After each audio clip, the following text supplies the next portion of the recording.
अस्सलाम वालेकुम। मैं हर्बलिस्ट निदा साबिर बात कर रही हूँ।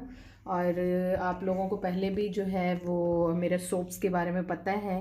मैं इनको ख़ुद से तैयार करती हूँ। ये आज मैं आप लोगों को जो सोप दिखा रही हूँ ये एक्नी के लिए बेसिकली तैयार किया गया है। और डिफरेंट टाइप की इसमें हर्ब्स जो हैं वो डाली गई हैं और इसके बहुत सारे बेनिफिट्स हैं।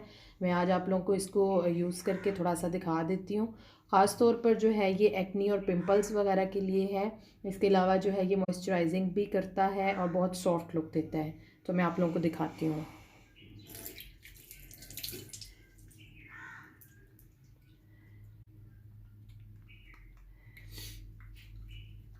ये देखिए,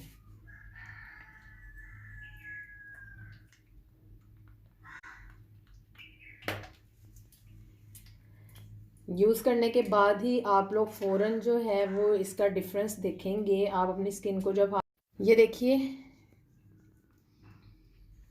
ये बिल्कुल जो है वो प्योर है और नेचुरल है। ठीक है। और ये देखिए, इसको जब मैं वॉश करूँगी ना तो ख़ुद जब अपने मैं हैंड्स को टच करती हूँ तो इसमें इतनी ज़्यादा सॉफ्टनेस है कि ख़ुद को महसूस होती है। ये देखें, ये आप लोग देख सकते हैं। ये देखिए, और इंशाल्लाह जब आप इसको जो है वो मुसलसल यूज़ करेंगे तो फिर इसके रिज़ल्ट्स आप लोग ख़ुद मुझे बताएंगे इंशाल्लाह। दुआ में याद रखें।